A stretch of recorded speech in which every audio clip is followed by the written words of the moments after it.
Un obstétricien millionnaire met au monde le bébé d'une femme mourante dans la rue. L'amour naît avec le premier cri du bébé.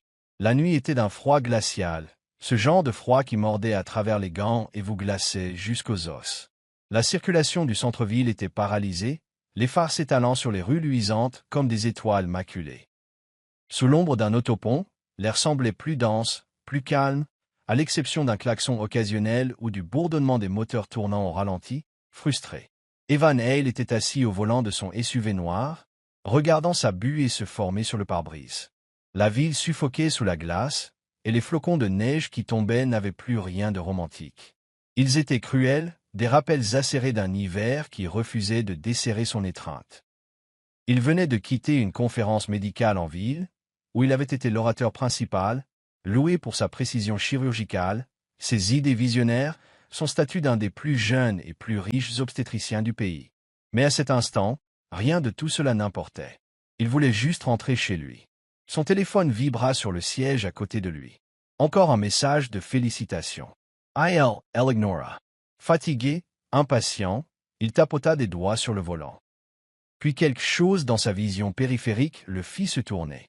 Au bord du trottoir, sous les lumières de l'autopont, une silhouette s'était affaissée près de la glissière de sécurité. Pendant une seconde, il crut que c'était un tas de vieilles couvertures. Puis elle bougea. Les instincts d'Evan s'éveillèrent brusquement. Il mit la voiture au point mort, attrapa son manteau et sortit dans la nuit glaciale. Le froid le frappa à la poitrine, mais il ne s'arrêta pas. En s'approchant, la silhouette devint plus claire. Une jeune femme, le corps voûté, un bras agrippant son ventre gonflé. Sa respiration était courte et rapide, et son visage était pâle sous la capuche d'une veste trop grande. Elle ne paraissait pas avoir plus de 25 ans. « Mademoiselle, Evan S. Crumpet, vous m'entendez ?» Ses yeux s'ouvrirent en un battement, large et rempli de terreur. Ses lèvres tremblaient, pas seulement de froid, mais de douleur. « Je ne peux pas. »« Ça fait mal, » halta-t-elle. « S'il vous plaît, ne laissez pas mon bébé mourir. Ne le laissez pas mourir de froid. » Sa voix était à peine un murmure, brisée et désespérée. « Êtes-vous en travail ?» demanda-t-il, la voix tendue par l'urgence. « Êtes-vous seul ?» Elle fit un faible signe de tête, une larme coulant sur sa joue. « Je n'ai personne. » Le pouls d'Evans s'accéléra. Il attrapa son téléphone, composant les urgences d'une main tout en utilisant l'autre pour vérifier son pouls et sa respiration. « Ici le docteur Evan Hale. J'ai une femme en travail actif sous l'autopont de la 9e rue. Elle est en hypothermie et en détresse. Nous avons besoin d'une ambulance immédiatement. »« État, 15 minutes, » répondit le répartiteur. Il jura entre ses dents. 15 minutes, c'était trop long. Il baissa les yeux sur la femme, qui avait commencé à gémir sourdement et profondément, comme le font les femmes lorsque les contractions les submergent. « Comment vous appelez-vous » demanda-t-il, déboutonnant son manteau et le drapant sur ses épaules. « June, » murmura-t-elle. « June, écoutez-moi, » dit-il, sa voix calme mais ferme. « Vous et votre bébé allez bien vous en sortir, mais nous n'avons pas le temps d'attendre. Vous allez devoir accoucher ici même. » Ses yeux s'écarquillèrent. « Non, non, je ne peux pas. »« Si, vous le pouvez, » dit-il. « Je suis médecin. J'ai mis au monde des centaines de bébés. Vous pouvez me faire confiance. » Elle gémit, une autre contraction la déchirant. Elle agrippa son avant-bras avec une force surprenante. Evan l'allongea doucement sur le manteau, calant sa tête avec son écharpe. Le sol était dur et cruel, mais il ne laissa pas cela l'arrêter. Il évalua rapidement ses signes vitaux, enfila des gants de sa trousse médicale dans le coffre et se prépara du mieux qu'il put. « Vous êtes à dilatation complète, » dit-il. « Vous devez pousser, June, de toutes vos forces. » Elle hurla, le son se répercutant sur le béton et l'acier. « Bien, comme ça.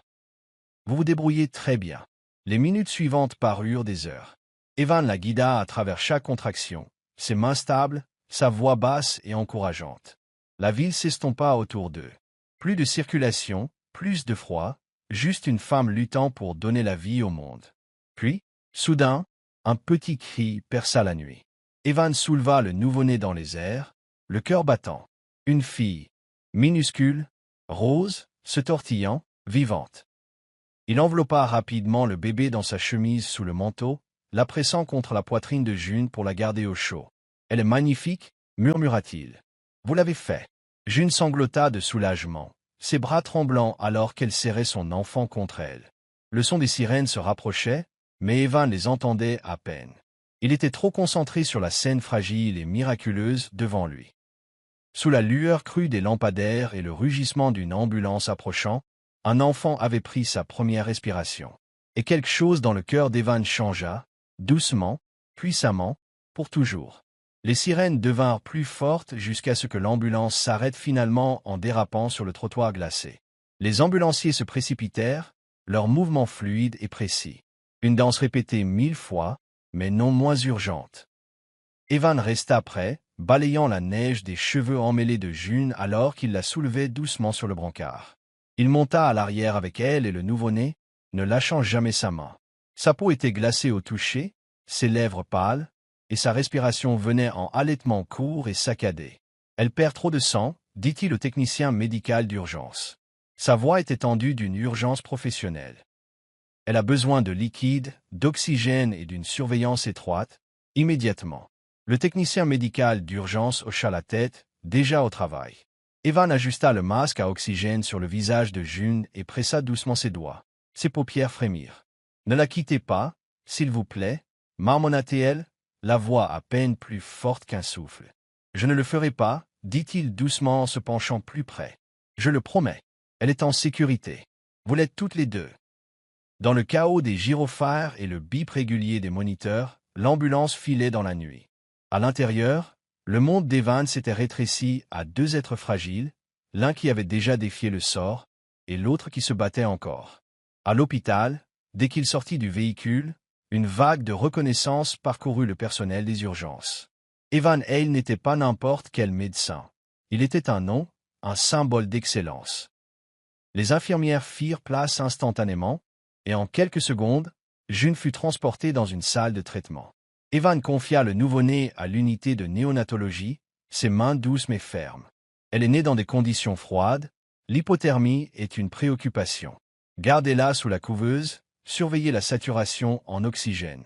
Oui, docteur Hale, répondit une infirmière, prenant le bébé avec une précision soignée.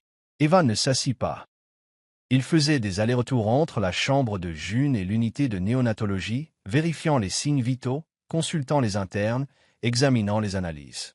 Sa chemise blanche était froissée et humide à cause de la tempête, sa cravate desserrée, ses cheveux en désordre, mais personne n'osa lui demander de se reposer. Il y avait quelque chose de brut dans sa concentration, quelque chose de plus que la médecine en jeu. 2 heures passèrent. La transfusion sanguine avait stabilisé ses signes vitaux, et les liquides avaient redonné un peu de couleur à ses joues. Quand il entra enfin dans sa chambre, elle était appuyée contre un oreiller, sa respiration plus facile, son expression distante mais alerte. Elle tourna lentement la tête en le voyant. Ses yeux, bien que fatigués, portaient la même force méfiante qu'il avait vue sur ce trottoir luisant de pluie. « Vous êtes resté » dit-elle d'une voix rauque. « J'avais dit que je le ferais » répondit-il en tirant une chaise près de son lit. Sa voix s'était adoucie, dépouillée de l'autorité qu'il utilisait dans les salles d'opération. Maintenant, c'était juste un homme parlant à une femme à laquelle il n'avait pu cesser de penser. Il y eut un silence entre eux, épais d'émotions inexprimées. « Merci » murmura-t-elle en baissant les yeux sur ses mains, « pour tout. Mais je partirai bientôt, dès que je pourrai marcher. » Il fronça les sourcils, le front plissé. « Partir? D'ici » elle dit, les yeux parcourant les murs blancs et l'éclairage doux. « C'est trop propre, trop sûr. Ce n'est pas pour les gens comme moi. »« June, vous venez d'accoucher sous une autoroute, » dit-il doucement, cherchant son visage. « Vous avez failli mourir. Votre bébé aurait pu mourir. »« Je sais, » dit-elle, la voix sèche, défensive, « mais j'ai vécu pire. » Il l'étudia, la regarda vraiment. Le creux sous ses yeux, les ecchymoses qui n'étaient pas physiques, l'épuisement qui vivait dans ses os. « Où iriez-vous même ?» Elle hésita. « Retourner au parc, ou sous le pont de la 5e rue. Ce n'est pas si mal si on trouve un endroit sec. Vous comptiez élever un nouveau-né comme ça ?» Ses épaules se tendirent. « Je suis seul depuis l'âge de 16 ans. Ça ne me fait pas peur. Vous ne devriez pas avoir à l'être, » dit-il doucement. « Plus maintenant. » Elle ne répondit pas. Ses yeux se portèrent sur l'horloge, puis sur le sac de bébé par terre, comme si elle calculait déjà sa sortie. Le lendemain matin, Evan se tenait devant sa chambre, tenant un sac en papier ordinaire. À l'intérieur, des vêtements propres, des chaussettes douces, des articles de toilette de voyage et un paquet de couches pour nouveau-né. Quand June le vit entrer, elle soupira lourdement, se préparant. « Je vous l'ai dit, dit-elle, les bras croisés, je pars bientôt. »« Et je vous ai dit, répondit-il en posant doucement le sac, que vous ne retournerez pas à la rue. » Elle plissa les yeux. « Pourquoi vous souciez-vous? Il ne s'y a pas. Parce que personne d'autre ne le fait. Et parce que vous n'êtes pas n'importe qui. Vous êtes la femme qui a accouché dans une tempête et qui a tenu sa fille comme une guerrière. Vous n'avez pas abandonné. Ça compte. » Sa lèvre trembla, mais elle se tint immobile. « J'ai un endroit, dit-il, le ton s'adoucissant. C'est calme, sûr. Il y a une vieille serre derrière ma maison, personne ne l'utilise. C'est sec, chaud, privé. Vous et votre fille pouvez y rester aussi longtemps que vous en aurez besoin. » Elle parut stupéfaite, confuse. « Pourquoi feriez-vous ça pour moi? Ce n'est pas de la charité, dit-il fermement. Je n'offre pas de pitié. J'offre de l'espace, de la place pour respirer, pour penser, pour être quelque chose de plus que ce que le monde ne cesse de vous appeler. » Elle cligna rapidement des yeux, qui s'emplirent de larmes. « Et si je dis non, alors je m'inquiéterai toujours pour cette petite fille dormant dans le froid. » Il marqua une pause. « Mais c'est votre choix. » June le fixa longuement, puis lentement, se mordant la lèvre pour l'empêcher de trop trembler, elle hocha la tête. « Juste jusqu'à ce que je retrouve mes marques. » Evan sourit, quelque chose de doux perçant la distance clinique. Marché conclu. Plus tard ce jour-là, alors qu'elle s'installait sur le siège passager de sa voiture, bébé Lily blottit dans ses bras, les nuages se dissipèrent enfin. La lumière du soleil inonda le tableau de bord et pour la première fois depuis ce qui semblait être des années, June ferma les yeux et se laissa sentir la chaleur. Pas seulement celle du chauffage, mais celle de la présence de quelqu'un qui n'essayait pas de la réparer, juste disposé à rester. La serre était devenue un sanctuaire, chauffé par des radiateurs et une douce lumière solaire. Elle était remplie de plantes suspendues, de l'odeur de la terre et des doux gazouillis de bébé Lily. June l'avait maintenue immaculée, plus propre que n'importe quel endroit où elle avait séjourné depuis des années. Elle se surprenait à se réveiller plus tôt chaque jour, rangeant, pliant de minuscules vêtements, s'occupant des semis qu'Evan l'avait laissé soigner. Mais ce qui alluma vraiment un feu en elle, c'était le temps qu'elle passait à faire du bénévolat à la clinique communautaire qu'Evan dirigeait 3 jours par semaine. Après quelques persuasions, June lui demanda timidement un après-midi. « Pensez-vous que je pourrais aider? Je veux dire, à la clinique ?» Evan avait l'air surpris, puis hocha la tête. « Tu veux travailler? Je veux me sentir utile, » dit-elle doucement. « Je n'ai pas de diplôme ni de formation sophistiquée, mais je peux nettoyer, organiser, parler aux gens. J'ai vu assez de douleur pour savoir comment accompagner quelqu'un à travers cela. » Il sourit. C'est plus de qualifications que la plupart. Alors elle commença à se présenter tôt et avec enthousiasme.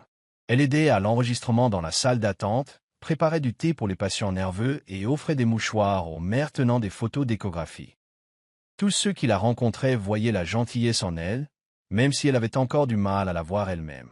Puis, un après-midi tardif, alors que le soleil baissait et qu'Evan terminait des papiers dans son bureau, son téléphone vibra. « Lily a de la fièvre, » dit June, paniquée, la voix tremblante. « Elle brûle et je ne sais pas quoi faire. J'arrive. » Il conduisit directement là-bas. June le rencontra à la porte de la serre, pieds nus, les yeux écarquillés de peur, les cheveux en désordre. Lily était dans ses bras, rouge et gémissante. Evan prit rapidement le relais, vérifiant la température de Lily, examinant ses oreilles, surveillant sa respiration. C'est une forte fièvre, mais ses poumons sont clairs, pas d'éruption, c'est peut-être viral. Il écrasa un comprimé antipyrétique, le mélangea dans du jus et le donna doucement au bébé, puis trempa des serviettes dans de l'eau tiède pour faire baisser sa température. Il travaillait avec la confiance tranquille de quelqu'un qui avait sauvé des vies pour gagner sa vie. Mais dans chacun de ses gestes, il y avait du soin, pas seulement de l'expertise. June regardais depuis le coin, les bras étroitement enroulés autour d'elle.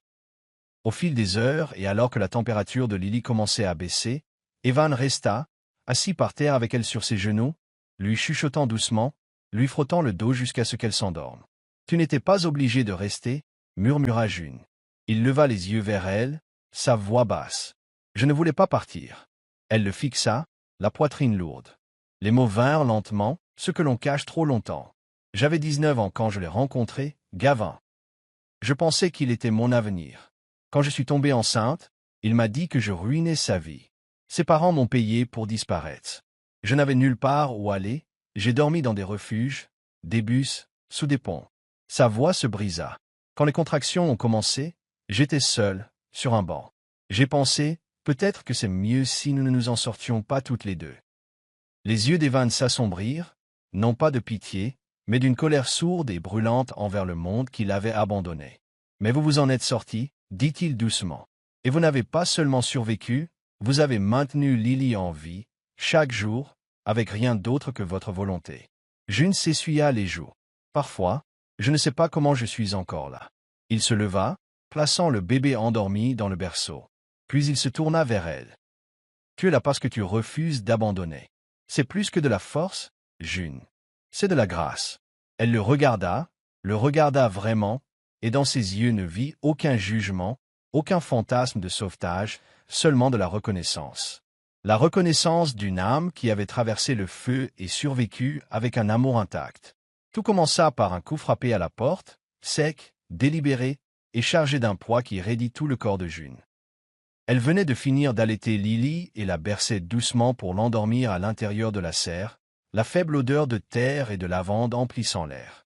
Dehors, des rafales de neige dansaient contre le verre givré.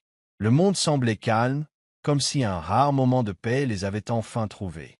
Mais alors vint la voix, basse, inconnue, trop sûre d'elle. « June, tu es là ?» Elle se figea, le cœur battant la chamade. Elle se dirigea sur la pointe des pieds vers la fenêtre et regarda à travers le givre flou. Son souffle se coupa. 3 silhouettes se tenaient juste au-delà du sentier du jardin. L'une d'elles, grande et élégamment vêtue, arborait le même sourire arrogant qui avait hanté ses rêves pendant des années. Gavin. Son manteau était en cachemire, ses cheveux plaqués en arrière comme toujours, ses mains dans ses poches comme s'il possédait le sol sur lequel il se tenait. À ses côtés, 2 autres. Un homme plus âgé dans un pardessus sur mesure et une femme aux lèvres pincées et un sac à main qui coûtait probablement plus que ce que June n'avait jamais gagné en un an, ses parents. Sa gorgeous Sarah. Elle se plaça instinctivement devant le berceau de Lily, le protégeant de son corps, puis sortit lentement, resserrant sa veste autour de sa poitrine. Le froid mordait à travers ses manches minces, mais il ne pouvait se comparer aux frissons qui lui parcouraient les os. « Qu'est-ce que vous faites ici ?» demanda-t-elle, la voix plus forte qu'elle ne se sentait. Le sourire de Gavin s'élargit. « Ça fait longtemps, June. » Sa mère regarda autour du jardin avec un dédain manifeste. « Alors c'est ici que tu as atterri, une serre dans l'arrière-cour de quelqu'un d'autre. Quel pittoresque. June serra la mâchoire. Que voulez-vous ?» Gavin s'avança, les mains toujours dans ses poches, la posture détendue comme s'il s'agissait d'une simple visite de courtoisie. « Nous sommes ici pour Lily. » Elle cligna des yeux, les mots s'enfonçant comme des pierres dans son estomac. « Quoi? C'est ma fille, dit-il. J'ai des droits, et mes parents et moi sommes d'accord qu'elle ne devrait pas grandir dans un endroit comme celui-ci. C'est indigne d'elle.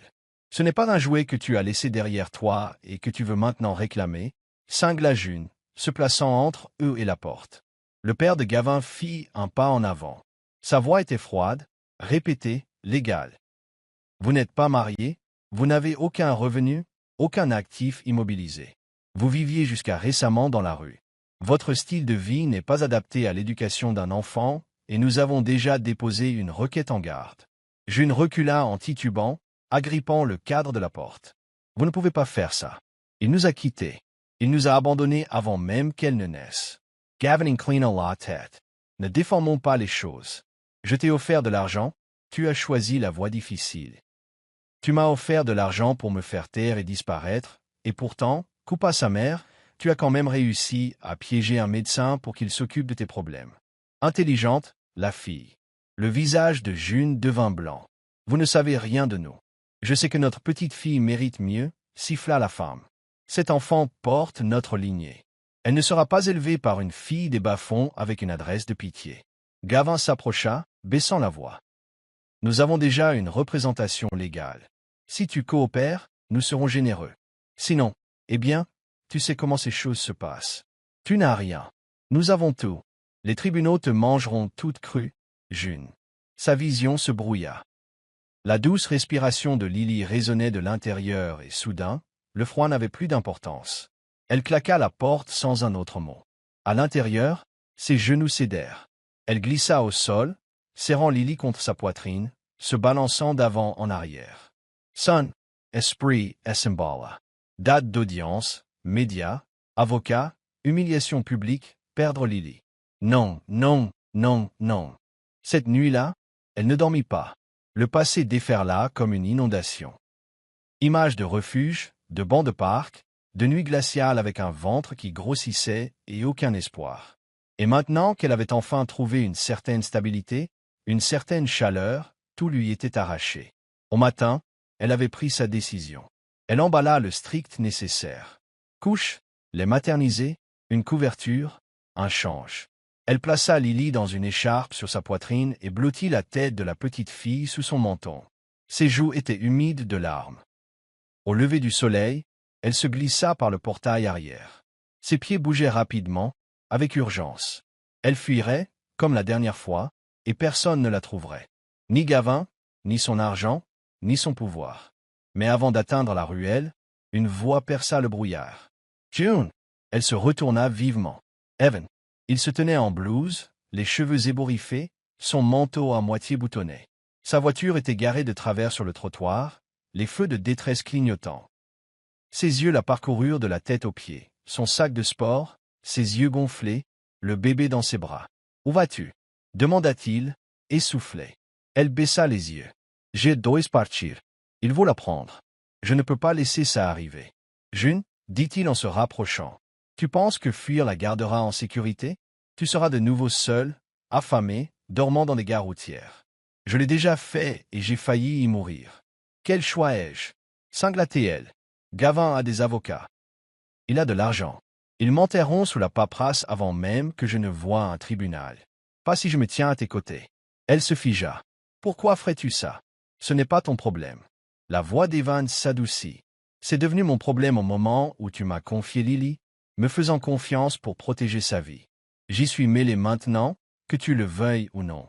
June secoua la tête, les larmes coulant librement. Tu ne comprends pas. Je ne peux pas faire ça seul, encore une fois. Evan tendit la main, prenant doucement la sangle de l'écharpe de son épaule. Tu n'es plus seul. Elle le regarda, les yeux écarquillés d'incrédulité, des années de douleur et de peur gravées dans chaque regard.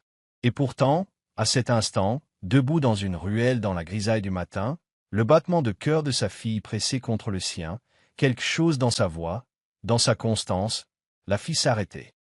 Et cette pause fut le premier pas vers quelque chose qu'elle n'avait jamais osé espérer. Un foyer. La pluie cinglait le trottoir en lourde nappe, les lampadaires projetant des halos flous sur l'asphalte luisant.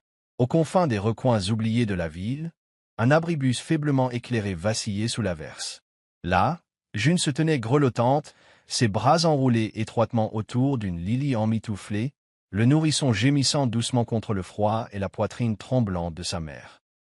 Les cheveux de June étaient trempés, son manteau lui collait à la peau, et sa respiration venait par saccades irrégulières. Le sac de sport à ses pieds s'affaissait sous le poids des vêtements humides et du lait maternisé, sa fermeture éclair à moitié cassée, tenant à peine. Les larmes se mêlaient à la pluie sur ses joues alors qu'elle berçait Lily, murmurant « Je suis tellement désolé. » J'essaie. Des phares percèrent la tempête. Un SUV noir s'arrêta, les pneus crissant sur la route. La portière s'ouvrit brusquement, et Evan sortit, ses propres vêtements rapidement trempés. Il marcha droit vers elle sans hésitation. « June, dit-il essoufflé, qu'est-ce que tu fais ici dehors ?» Elle leva les yeux, surprise, son visage pâle et accablé. « Comment as to? Tu es parti sans un mot. Je savais où tu irais. » Ses yeux se posèrent sur Lily, puis revinrent sur June. « Tu es frigorifié. Viens. »« Je ne peux pas, » murmura-t-elle. « Ils la prendront. Je ne peux pas y retourner. Je ne peux pas les laisser gagner. »« Tu n'as pas à les laisser gagner. »« Je n'ai rien, Evan, dit-elle, la voix brisée. Pas d'avocat, pas de maison, pas de nom. Quel tribunal me choisirait jamais plutôt qu'eux? » Il ôta son manteau et l'enveloppa doucement autour de ses épaules. Puis il la tint par les bras, fermement mais tendrement. « June, tu n'as plus besoin de fuir, » dit-il, la voix assurée. « Tu n'es pas seule. » Elle se mordit la lèvre, les yeux à nouveau embués. Mais je ne suis pas assez forte pour ce combat. Alors laisse-moi le mener, dit-il, et sa voix s'adoucit en quelque chose de plus intime, quelque chose de chargé d'une décision prise au plus profond de lui. Épouse-moi. June cligna des yeux. Quoi? Épouse-moi, répéta-t-il, légalement. Si tu es ma femme et que Lily est ma belle-fille légale, aucun juge ne la leur donnera. J'ai qualité pour agir, j'ai de la crédibilité, et j'ai les ressources pour vous garder toutes les deux en sécurité. Elle le dévisagea comme s'il avait une deuxième tête. Evan, tu ne peux pas être sérieux. Je suis on ne peut plus sérieux, dit-il. Il ne s'agit pas de charité. Il s'agit de protection, de donner à Lily un bouclier qu'aucun de nous ne peut offrir seul. June secoua la tête, stupéfaite. Tu n'as pas à faire ça pour nous. Je ne le fais pas par obligation, dit-il. Je le fais parce que toi et Lily comptez plus que je ne m'y attendais, plus que je ne suis prêt à l'admettre. Ses lèvres s'entr'ouvrirent mais aucun mot ne sortit. Elle le fixa simplement, 1000 questions coincées dans sa gorge. La pluie tombait autour d'eux par vagues mais aucun ne bougeait. « Tu ferais vraiment ça » demanda-t-elle, craignant presque d'y croire. « Je le ferai, » dit-il. « Tout de suite, si tu me le permets. » June baissa les yeux sur Lily, la joue de son bébé pressée contre sa clavicule, ses petits doigts crispés sur son pull humide. Puis elle regarda de nouveau Evan, cet homme qui avait mis son enfant au monde dans une tempête, qui lui avait offert de la chaleur quand le monde lui tournait le dos, qui se tenait maintenant trompé sous la pluie avec une main tendue vers l'éternité. « D'accord, » murmura-t-elle. Il ne sourit pas, il hocha juste la tête une fois, fermement, comme s'il venait de faire une promesse qu'il mourrait en tenant. En moins d'une heure, ils étaient dans une annexe du palais de justice ouverte 24 heures sur 24. La greffière de service leva les yeux de son bureau, surprise, en les voyant entrer, les vêtements encore humides, un bébé blotti entre eux. « Nous avons besoin d'une licence de mariage, » dit simplement Evan. Ce soir, les papiers furent signés, les formulaires remplis. La main de June tremblait en griffonnant son nom et lorsque le juge de paix leur demanda d'échanger leurs vœux, Evan la regarda et ne dit qu'une chose. « Je promets de te protéger, toujours. » June pouvait à peine parler, mais ses lèvres tremblèrent autour d'une réponse. « Et je promets, je ne fuirai plus. » Il n'y avait pas d'alliance, pas de musique, pas d'amis présents, juste le bourdonnement des néons, le poids des vêtements trempés et le son de la douce respiration de Lily dans ses bras. Mais quand ils ressortirent sous la pluie, maintenant plus calme, plus douce, quelque chose avait changé. June Hale. Le nom sonnait étrange, nouveau, mais il était sien maintenant, tout comme l'homme qui marchait à ses côtés. Plus des étrangers, plus deux personnes de mondes différents. Maintenant, légalement, et pour la première fois émotionnellement, ils formaient une famille. Le soleil de l'après-midi déclinait, projetant de longues ombres sur la rue calme près de la crèche de Lily. June venait de la récupérer, la petite fille emmitouflée dans une veste rose, se tenant fermement à la main de sa mère alors qu'elle marchait vers le coin de la rue. June fredonnait doucement une berceuse, souriant aux yeux endormis de sa fille. Mais alors elle le sentit, la tension soudaine dans l'air, un frisson qui n'avait rien à voir avec la météo. De l'autre côté de la rue, un SUV noir s'arrêta en crissant, les portières s'ouvrirent violemment, et le sang de June se glaça. La mère de Gavin sortit la première, ses talons claquant sur le trottoir, les yeux brûlants de fureur. Derrière elle, deux grands hommes en manteau sombre suivaient, leurs expressions illisibles. Puis vint Gavin, son visage tordu en un sourire forcé qui n'atteignait pas ses yeux. « June S.I. Figia. »« Non, pas ici, pas maintenant. »« June !» cria la mère de Gavin, sa voix aiguë et pleine de venin. « Tu pensais pouvoir voler ma petite fille et la parader comme un trophée ?» Lily serra plus fort la main de June, sentant instinctivement le danger. June recula, le cœur battant. « Laissez-nous tranquilles. Sale petite parasite !» gronda la femme en s'avançant. « Tu as séduit ce médecin et tu t'es introduite par la ruse dans notre lignée, mais ce bébé est à nous. » June se tourna, tirant Lily derrière elle, mais l'un des hommes lui attrapa le bras. Elle hurla « Lâchez-moi !» L'autre tenta d'attraper Lily, qui se mit à pleurer bruyamment, tendant les bras vers sa mère. En un éclair, Gavin s'avança, les yeux fous. « Elle nous appartient, » siffla-t-il. « Donne-la-moi. »« Non !» cria June, serrant Lily contre sa poitrine. Gavin se jeta en avant, ses mains agrippant la couverture enroulée autour de Lily. Sa mère hurla derrière lui. « Cet enfant a du sang pur, elle n'est pas destinée à être élevée par une ordure. » Le crissement des pneus perça le chaos. Une seconde plus tard, une silhouette floue s'interposa entre eux. Evan. Sans hésitation, sans un mot, il asséna un coup de poing direct à la mâchoire de Gavin. La force envoya Gavin chanceler en arrière, s'écrasant sur le trottoir. L'homme qui avait attrapé June la lâcha, stupéfait. Les yeux d'Evan brûlaient alors qu'il se plaçait entre June et les autres, la protégeant ainsi que Lily de son corps. « Touchez-les encore, gronda-t-il, la voix basse et tremblante de rage.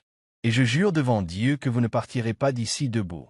Vous l'avez agressé. » Hurla la mère de Gavin. « Vous avez tenté d'enlever un enfant en plein jour, » rétorqua Evan. « Et vous avez posé la main sur ma femme. » Le son des sirènes déchira l'air. Des lumières bleues et rouges clignotèrent alors que 2 voitures de police s'arrêtaient au bord du trottoir. Des officiers sautèrent, les mains sur leurs armes, aboyant des ordres. June resta figée, Lily sanglotant contre sa poitrine jusqu'à ce qu'un des officiers la tire doucement de côté. « Madame, tout va bien? Vous ont-ils fait du mal, à vous ou à votre enfant ?» Elle pouvait à peine parler. Ils ont essayé de la prendre. Ils l'ont attrapée. Un autre officier s'agenouilla près de Gavin, maintenant menotté et gémissant tandis que ses parents hurlaient à propos de procès et d'avocats. Mais plus rien de tout cela n'importait car la justice, pour une fois, arriva à temps. Tous les 4 furent arrêtés sur le champ pour tentative d'enlèvement, agression et harcèlement. Evan fit sa déposition calmement, clairement, avec la fureur d'un homme qui avait failli voir sa famille déchirée. June fut emmenée à l'hôpital pour vérifier les ecchymoses. Lily fut examinée mais déclarée physiquement indemne. Émotionnellement cependant, toutes 2 étaient secouées. Cette nuit-là, la nouvelle éclata. Des images filmées par un passant avec son téléphone portable, la mère de Gavin hurlant des insultes, la bagarre, le coup de poing d'Evan, l'arrivée de la police devinrent virales. Les gros titres explosèrent. Un médecin millionnaire sauve sa femme et son bébé d'une attaque en plein jour. Une foule tente d'enlever un enfant. Un père se défend. La défense héroïque de sa famille par Evan Hale fait fondre les cœurs en ligne. Les médias sociaux débordèrent de soutien. Justice pour June le docteur au grand cœur fut en tendance pendant des jours. Des gens de tout le pays postèrent des messages d'encouragement. Les dons affluèrent pour la nouvelle fondation de la famille Hale pour les mères célibataires. Et le passé de June n'était plus une arme utilisée contre elle. Il devint sa force. Et quant à Evan, il n'était plus seulement un médecin ou un riche philanthrope. Il était l'homme qui s'était tenu dans la tempête et avait choisi de se battre non seulement avec les poings mais avec amour. Le jardin derrière la clinique était en pleine floraison. Des fleurs sauvages se balançaient dans la douce brise. Des tentures blanches flottaient depuis l'arche en bois qui se dressait au centre de la cour gazonnée. Des lanternes en papier bordaient la clôture et des rires résonnaient doucement dans la lumière de fin d'après-midi. Cela faisait 1 an depuis la nuit pluvieuse où Evan avait demandé à June de l'épouser, non par amour mais pour la protéger. Mais aujourd'hui, leur mariage n'était pas une nécessité légale. Aujourd'hui, c'était une célébration de l'amour né de la résilience, de la foi et de quelque chose d'incassable. June se tenait derrière un rideau transparent dans une modeste robe en dentelle, ses cheveux épinglés de minuscules fleurs de jasmin blanc. Ses doigts tremblaient légèrement alors qu'elle ajustait l'ourlet, mais ses yeux pétillaient d'une joie tranquille qui rayonnait bien au-delà du tissu de la robe. Elle regarda dehors et vit les chaises se remplir de visages familiers, des infirmières de la clinique, des femmes du refuge qui avaient retrouvé leur voix, et des mères comme elle qu'elle encadrait maintenant. Le nouveau centre du nid, l'organisation à but non lucratif qu'elle avait cofondée avec Evan, avait déjà aidé des dizaines de femmes à échapper à la violence, au sans-abrisme et au désespoir. La serre où elle avait autrefois vécu était maintenant un chaleureux salon communautaire rempli de livres, de berceaux et d'un espoir frais. À côté de l'arche se tenait Evan en costume bleu marine, ajustant sa manchette tout en souriant nerveusement à la demoiselle d'honneur qui zigzaguait entre les rangées de chaises. « Lily, ma chérie, tu n'es pas censée courir tout de suite, gloussa-t-il. La petite fille se tourna dans sa robe de princesse rose bouffante et courut droit dans ses bras. « Mais tu m'as manqué. » Il la souleva, lui embrassa le front et murmura. « Tu me verras dans une seconde quand nous accompagnerons maman à l'hôtel. »« D'accord, mais j'ai quand même le droit de jeter des fleurs, n'est-ce pas ?» demanda-t-elle, les yeux écarquillés d'excitation. Chacune d'entre elles, sourit Evan. La musique commença, un instrumental doux joué par l'une des patientes de la clinique sur un vieux violon. Lily s'avança en sautillant, dispersant des pétales, puis tourbillonna et attendit devant alors que June apparaissait. Toutes les têtes se tournèrent, tous les cœurs se turent. Le souffle d'Evan se coupa en la voyant. Elle marchait lentement, prudemment, comme si elle entrait dans une vie dont elle n'avait autrefois que rêvé. Ses yeux ne quittèrent jamais les siens. Quand elle atteignit l'arche, il lui tendit la main. Elle la prit. L'officiant commença, mais June entendit à peine les mots. Elle pouvait sentir les petits doigts de Lily entrelacés avec les siens d'un côté et la prise ferme d'Evan de l'autre. Le moment était complet. « Souhaitez-vous dire vos vœux » demanda l'officiant. June hocha la tête, sa voix était calme mais claire. « Evan, quand tu m'as demandé de t'épouser, ce n'était pas par amour. C'était pour me sauver. Mais tu ne m'as pas seulement sauvé, tu m'as rendu à moi-même. Tu as donné un avenir à Lily, tu as donné un foyer à ce qui était brisé. D'une promesse que je n'attendais jamais, tu as créé quelque chose d'extraordinaire. » Ses yeux brillèrent. D'une âme perdue à une autre, merci de n'avoir jamais lâché prise. Evan cligna rapidement des yeux, puis prit ses mains dans les siennes. June, je pensais savoir à quoi ressemblait la force. Je la voyais dans les chirurgies, dans le succès, dans les chiffres. Mais ensuite je t'ai rencontré, et tu m'as montré que la vraie force, c'est de se réveiller quand on veut disparaître. C'est de choisir l'amour quand tout ce qu'on a connu, c'est la peur. Il marqua une pause, le souffle court. Tu m'as montré ce que signifie la famille, et ce n'est pas une question de sang, de richesse ou de nom de famille. C'est pour qui on se bat, et je me battrai pour toi chaque jour pour le reste de ma vie. L'officiant sourit. Par les pouvoirs qui me sont conférés, je vous déclare maintenant mari et femme. Encore une fois, mais cette fois pour de vrai. Des acclamations éclatèrent. Lily frappa des mains avec enthousiasme, et Evan se pencha, embrassant June avec une douceur qui lui dit tout ce qu'elle avait jamais eu besoin de savoir.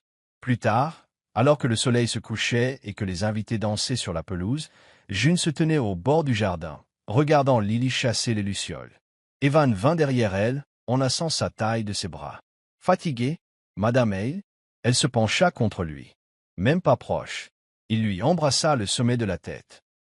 June regarda à travers le jardin, les femmes avec qui elle avait autrefois pleuré, les enfants jouant près des tables, les murs du centre qu'ils avaient construits. Sa voix trembla alors qu'elle murmurait.